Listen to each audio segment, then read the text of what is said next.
Hello friends, my name is Ramasu. Today we shall discuss about a topic, the k nearest neighbor algorithm. Friend, today's topic is very interesting, especially if you have interest in machine learning or artificial intelligence and you want to learn about it. So let's start, friend. First of all, I would request to please subscribe to my YouTube channel and click on the bell option as well so that my videos can reach to you, and also you can follow me on the Facebook page as well. And k nearest neighbor is one of the simplest machine learning algorithm based on supervised machine learning techniques. Uh, we shall discuss it in detail. That KNN or k nearest neighbor algorithm assumes the similarity between the new case or data and available cases and put the new case into the category that is most similar to the available categories.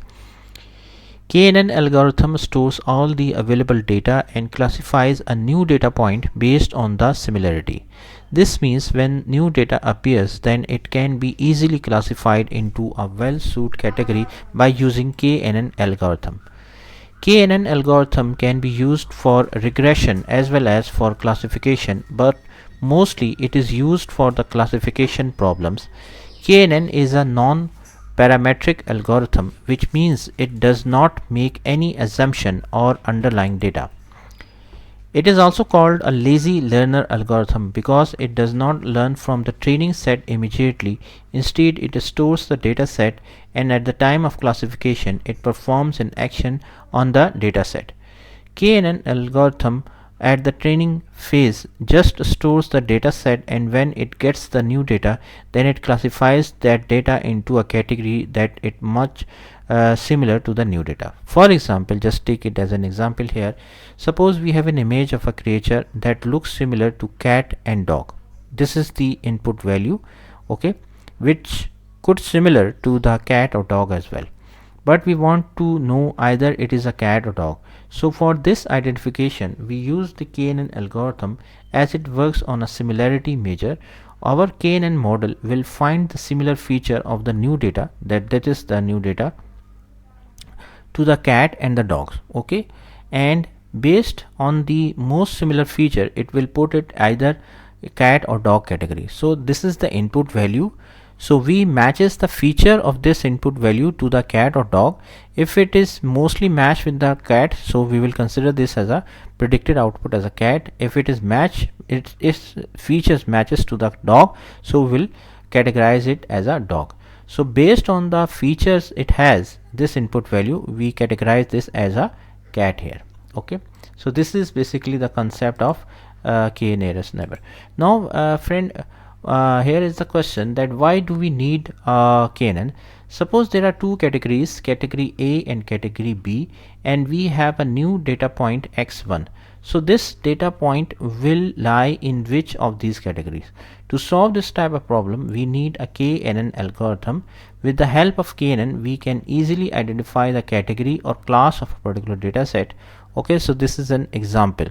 This is the before KNN, and after applying the KNN, we identify that this is similar to this category. So that is why we mention it here on the new input value.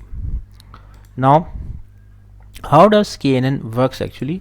Friend, there are few steps. And the first step one is that select the number of k of the neighbor, calculate the Euclidean distance of k numbers of neighbors, take the k nearest neighbor as per the calculated Euclidean distance. Among these k neighbors, count the number of the data points in each category, assign the new data points to that category for which the number of the neighbor is maximum, and then our model is ready. Now apply these steps on approach here. So what we will do, first, here is the model. Suppose we have a new data point, this is the new data point, and we need to put it in the required category, like in which these are the two category A and category B. So this is the new data point where we should place the new data point. How we will calculate it? So friend, basically first we will choose the number of neighbors, okay. So we will choose the k value as 5. Next, we will calculate the Euclidean distance between the data points.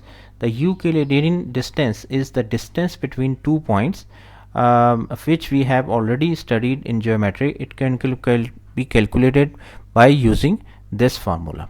Okay, so based on that, what we will do, like by calculating the Euclidean distance, we got the nearest neighbors as three neighbors, nearest neighbors in category A.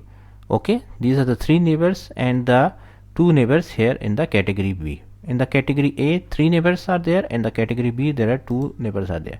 So as we can see, the three nearest neighbors are from category A, hence this new data point must belong to category A. Okay, so that is why we will say that this is the new data set belongs to or similar to category A. So friend, thanks a lot for watching the video. I hope you like this video. If you like it, please share it with your friends and colleagues, and thanks a lot for watching the video.